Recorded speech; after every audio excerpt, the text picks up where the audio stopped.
I wish I wasn't afraid all the time, but I am.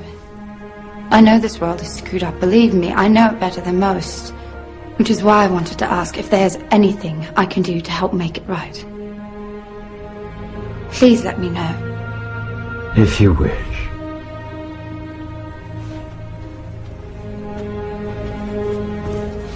Fee Fairy, Anniversum, Fifus Fisi. By the power of truth, I, while living, have conquered the universe. Personal motto? From Faust. That's about trying to cheat the devil, isn't it? It is. And speaking of the devil, I was wondering if your offer to help was still standing. Of course. It appears that unforeseen circumstances have accelerated my original plan. As a result, I'm in need of someone with some theatrical skill. I'll do my best. I believe you will. We are consciousness. All that is, has been, and ever will be. There is nothing to fear. Whatever happens, we are always that.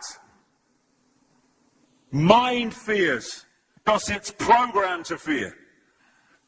When we're conscious, there's no fear in this. It's a shake of the head. Pathetic. Pathetic. Pathetic.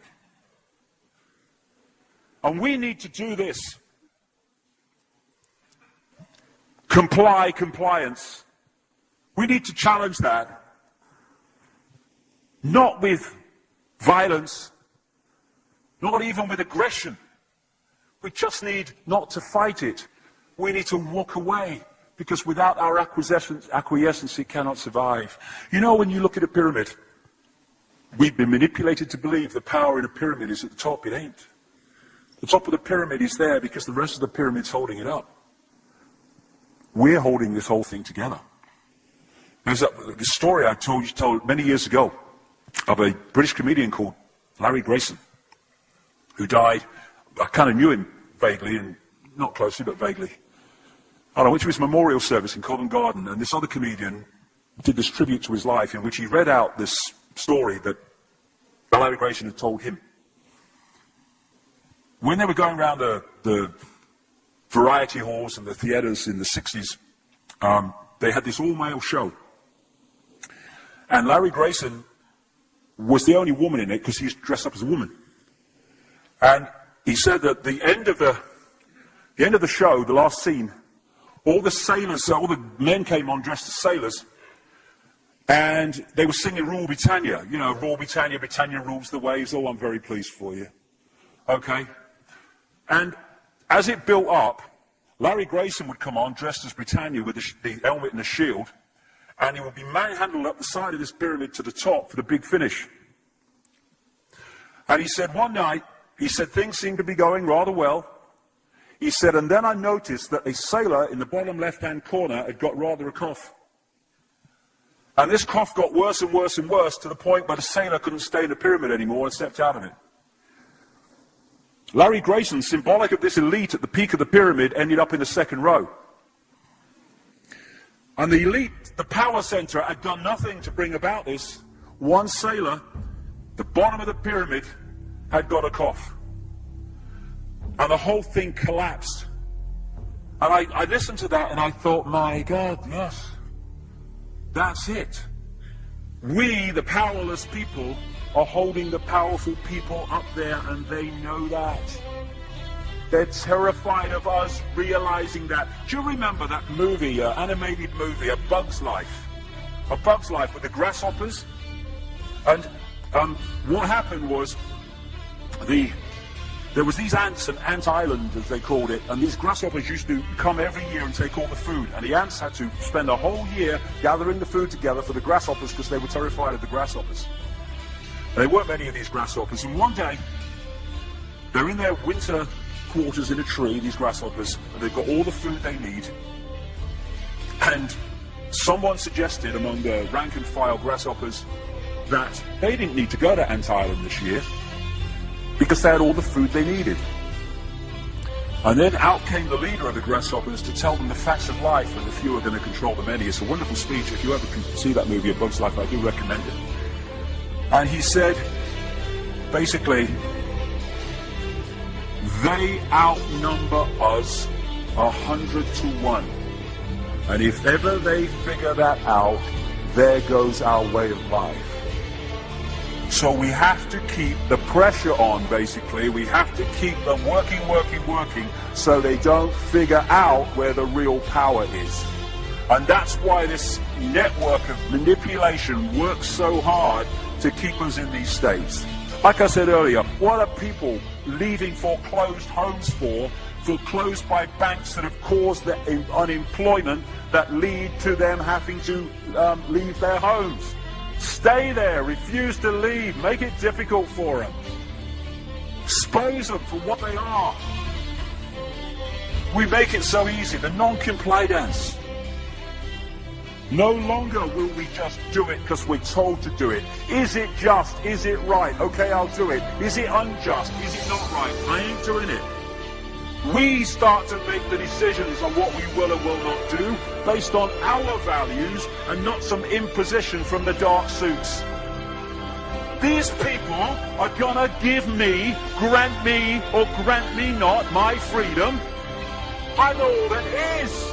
You can't grant me freedom. No one can grant me freedom. I am freedom. It's what I am.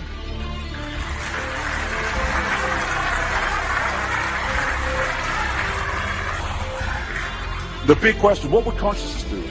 What would consciousness do in this situation? And when we ask that question, it really just changed the way we see the world. Not what would I do, mind, frightened. What would consciousness do? You know, this is a great line. If it's not right, don't do it. If it's not true, don't say it. And what would transform this world overnight is if we started doing what we knew to be right in the situations we face, instead of what we think is right for us in the moment. Not what are the consequences for me, or what's the best thing for me, how do I get the best deal out of this? What is right? What is just in this situation? If we started making decisions based on that, the world would transform overnight. These are very simple things. If we want a world of peace, then we need to be peaceful. We don't need to fight for it. We just need to be peaceful, and we'll bring that about. If we want a world of kindness, we need to be kind, and then it will naturally unfold. We don't fight for kindness. As Martin Luther King said, it's a wonderful saying, piece of oratory. Cowardice asks the question, is it safe? Expediency asks the question, is it politic? Vanity asks the question, is it popular? But consciousness asks the question, is it right? And there comes a time when one must take a position that is neither safe, nor politic, nor popular, but one must take it because it is right. And when enough of us do that, what is right will manifest by definition.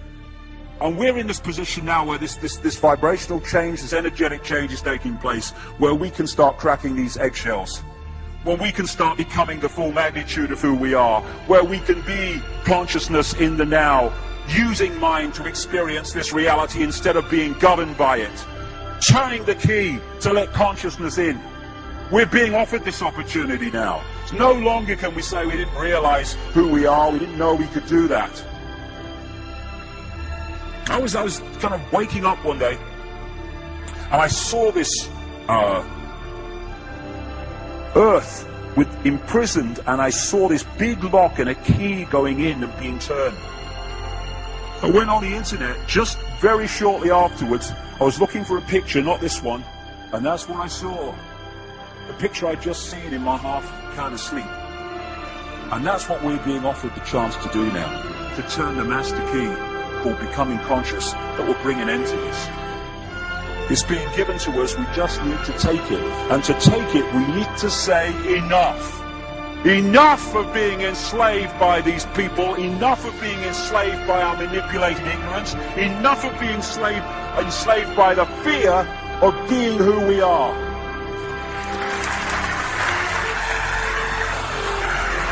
Enough! It is time to fly. It is time to fly. Thank you very much.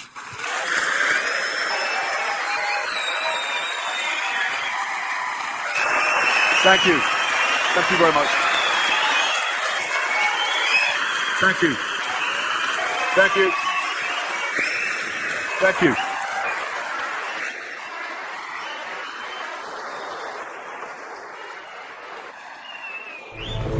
Enemy is approaching fast, requesting orders. General, what should we do? There's no response from command, or from party leader Creedy. Stand